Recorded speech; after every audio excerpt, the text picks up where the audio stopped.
wabarakatuh. Hai teman-teman, di sini saya akan menjelaskan tentang kecerdasan majmuk atau multiple intelligence. Oke, tahukah kalian bahwa setiap orang itu memiliki cara belajar dan kemampuan yang berbeda-beda. Menurut Howard Gardner, terdapat 9 kecerdasan majmuk yang dimiliki manusia. Yang pertama yaitu kecerdasan linguistik. Kecerdasan linguistik yaitu kemampuan menggunakan kata-kata dengan baik berbicara maupun menulis. Kecerdasan ini itu cocok untuk menjadi penulis, guru, atau pembawa acara. Yang kedua yaitu kecerdasan logis atau matematis. Kecerdasan ini itu memiliki kemampuan berpikir logis dalam menghitung, menganalisis, memecahkan masalah. Kecerdasan ini tuh cocok untuk menjadi ilmuwan, insinyur, atau matematikawan. Yang ketiga itu kecerdasan visual spasial, yaitu kemampuan memahami bentuk, gambar, warna, dan ruang. Jadi kecerdasan visual itu gampang dalam memahami bentuk, gambar, warna-warna yang ada, dan ruang-ruangan. Contohnya itu bisa menjadi arsitek, desainer, dan pelukis. Yang kelima yaitu kecerdasan kinestetik.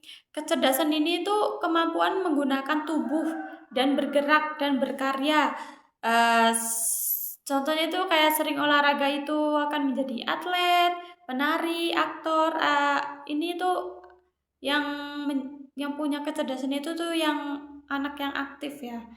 Yang kelima yaitu kecerdasan musikal.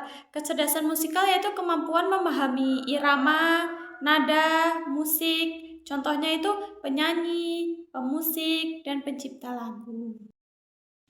Yang keenam yaitu kecerdasan interpersonal, yaitu kemampuan memahami dan bekerja sama dengan orang lain. Contohnya itu guru, pemimpin, dan konselor. Gampang memahami atau bekerja sama dengan orang lain, gampang akrab. Yang ketujuh yaitu kecerdasan interpersonal, atau kemampuan memahami diri sendiri, mengenali emosi kita sendiri, serta mengetahui kelebihan dan kekurangan diri. Jadi kecerdasan intrapersonal itu diri sendiri, kemampuan memahami diri sendiri. Yang kedelapan yaitu kecerdasan naturalis, atau kemampuan mengenali dan memahami alam, tumbuhan, dan serta hewan.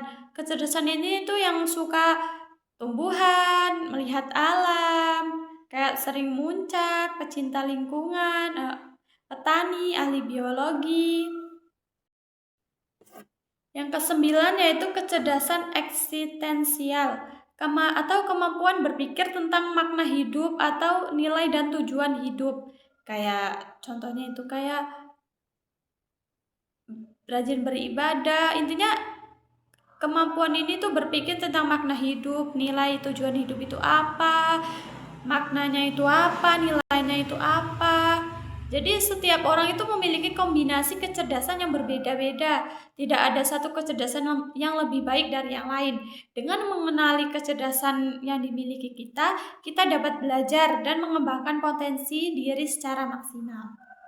Dan sekarang kita membahas tentang kelebihan teori multiple intelligence, yaitu yang pertama itu menghargai perbedaan siswa. Mengajarkan bahwa setiap siswa itu memiliki kemampuan dan cara belajar yang berbeda-beda. Dengan begitu, guru dapat menghargai keunikan setiap peserta didik tanpa membanding-bandingkan mereka. Yang kedua yaitu membantu menemukan bakat, atau melalui teori ini, guru dan orang tua itu dapat lebih mudah mengenali potensi siswa, potensi dan bakat yang dimiliki oleh siswa. Hal ini tuh membantu mengembangkan kemampuan terbaiknya sejak dini. Yang ketiga yaitu pembelajaran lebih menyenangkan. Pembelajaran tidak hanya berfokus pada membaca, menulis, menghafal, tetapi juga melibatkan berbagai aktivitas seperti bermain, bermain peran, bernyanyi, berdiskusi, praktek, dan bekerja sama. Hal ini itu membuat siswa lebih aktif, termotivasi, dan menikmati proses belajar. Ya, selanjutnya itu kekurangan teori multiple intelligence. Yang pertama itu sulit diterapkan jika fasilitas kurang.